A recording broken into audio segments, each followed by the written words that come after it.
The weekend was not a gift. It was an invention, a carefully designed system to organize human behavior on a huge scale.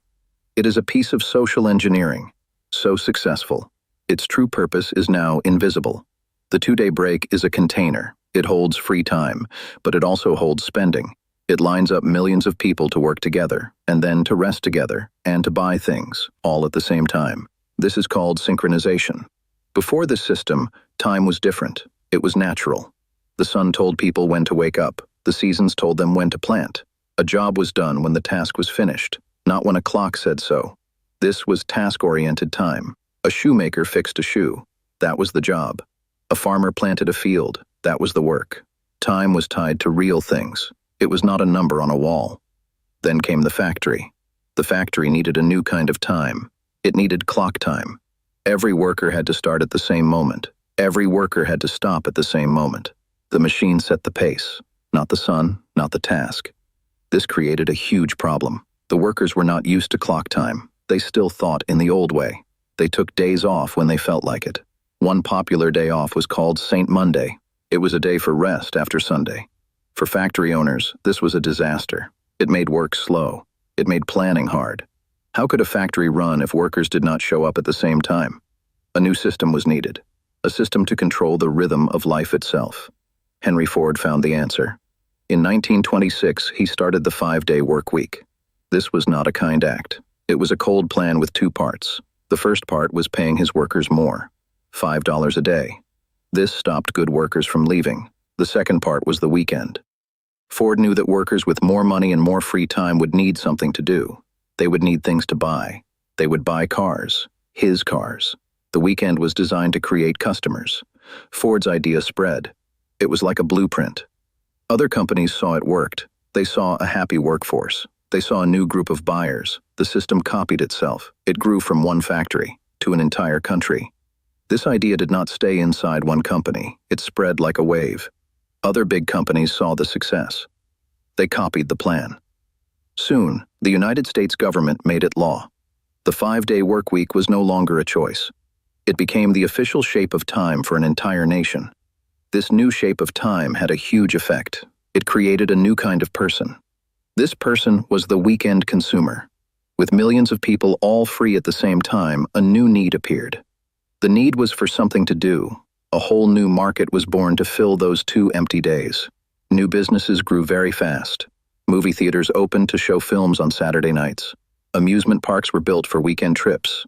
Professional sports leagues formed to give people games to watch on their days off. These were not small changes. They were new industries built on a foundation of 2 days of free time. But the plan changed more than just time. It changed the physical world. The land itself was reshaped. The car, made in these same factories, gave people a way to move. The weekend gave them a reason to travel. This combination created a new logic for where people could live. People no longer had to live in crowded cities near their jobs. They could buy a car. They could drive to work. So they moved out. They built homes on empty land outside the city. This was the start of the suburbs. The map of America was redrawn. Cities became places for work. The areas around them became places for living. The daily trip to and from work, the commute, became a normal part of life. This physical separation of work and home was locked in by the new schedule. Other parts of life had to change to match this new clock. The whole social world had to reform around this 5-day block.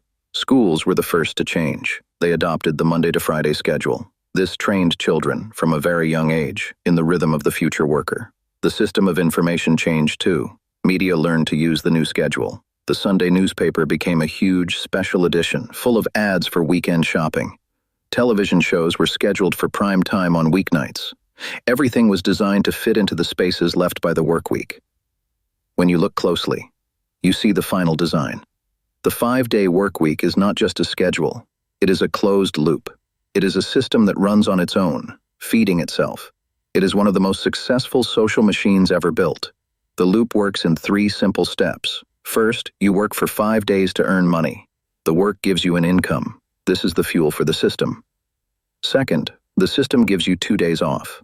This creates a psychological need. You feel you must use this time for something. You need to relax, to have fun, to escape. The free time itself creates a demand. And you use the money you just earned to meet that demand. The loop closes. The system is complete. The system created a split inside the mind. It engineered two different people inside one body. The first is the work self. This self is quiet. It is disciplined. It follows rules and stays productive inside a larger machine. The second person is the weekend self. This self is told it is free. It seeks release. It is designed to be a consumer.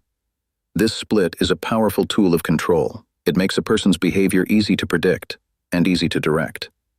But now, cracks are showing in this huge structure. New ways of working are not just new habits. They are a deep challenge to the system of synchronized time. Remote work breaks the rule of a shared physical space. The factory floor is gone. The gig economy breaks the rule of shared time. A worker might drive for a rideshare app at 3 a.m. Another might code for a project on a Sunday.